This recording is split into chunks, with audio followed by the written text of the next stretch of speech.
All right, welcome back. We are on day 2 of this new year, and with a new year brings a change, or a chance at least, for uncertainty. Yeah, and so we want everyone to be prepared for change or changes, whatever it may be in your life. We're here with Kristen Holmes this morning. She's a licensed marriage and family therapist with the Harris Center. Thanks so much for joining us. Yeah, thank you guys for having me. Happy New Year. Happy New Year. Yes, I mean, indeed. yeah, I mean, we're talking about, you know, finances and what are your New Year's resolutions, but you're seeing in your practice, you see a lot of people that are worried or get stressed or anxious in a new year.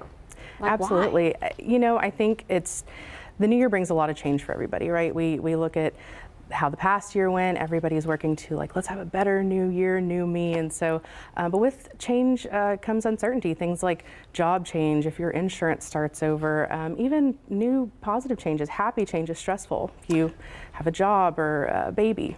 Yeah. So I mean, we see some of these stresses, they sort of linger into the holidays. Sure. And this new year is supposed to be a time to reset and kind of, I don't know, get a fresh start if you can. Do you help families with that?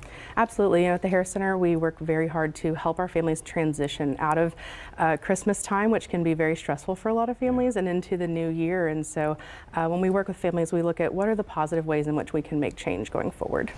Yeah, I know 2024 is an election year. I mean, when we talk about stresses and anxieties, I mean, and among families, I mean, this is something that stresses a lot of families out in politics, honestly. I mean, so can you talk a little bit about that? I mean, what impact that actually has on people and relationships and families? Yeah, you know, that can be a very difficult topic to navigate. As a marriage and family therapist, we work on, like, what are the communication patterns that we want to improve upon. So maybe not necessarily getting into the nitty-gritty of who this, who that, but focusing on, hey, how do I want to communicate and move forward with my family? What are ways that I can respectfully work with others who may have differences of opinion? Well, you're talking about families, so now I'm imagining parents, children, and these communication lines that could probably get a little twisted or knotted up. How do you do? What analogy do we use there?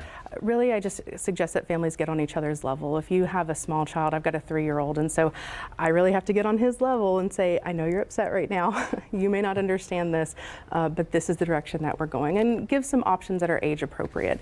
If you've got teenagers, your world might be filled with some chaos for a while. Teenagers are very strong in their belief system, and that's good. You're raising strong kids for a tough world.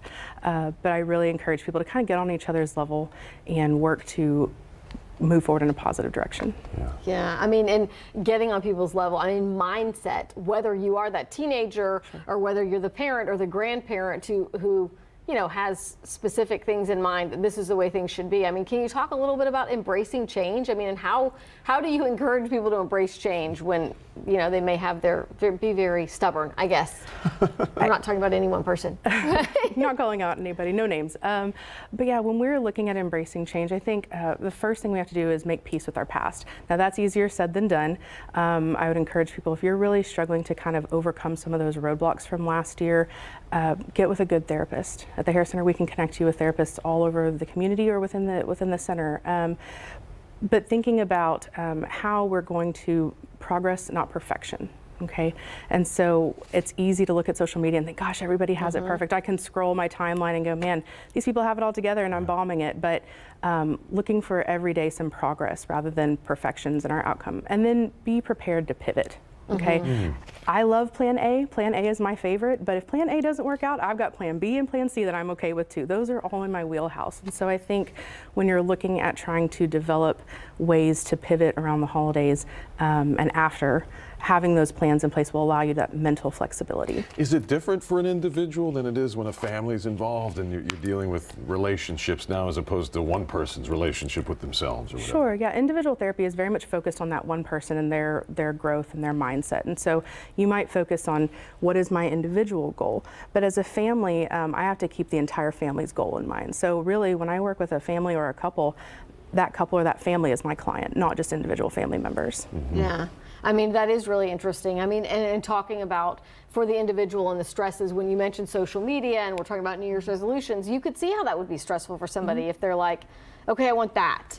Yeah. You know, and what are you setting sort of those goals and resolutions on? Almost setting ourselves up to fail, I feel like sometimes. Right. Yeah. Okay. So last minute sort of takeaway, we've got just a little bit of time left. I mean, your message to people who may be hearing this and thinking like, yeah, a little anxious going into the new year. Yeah. Just something that would help everybody.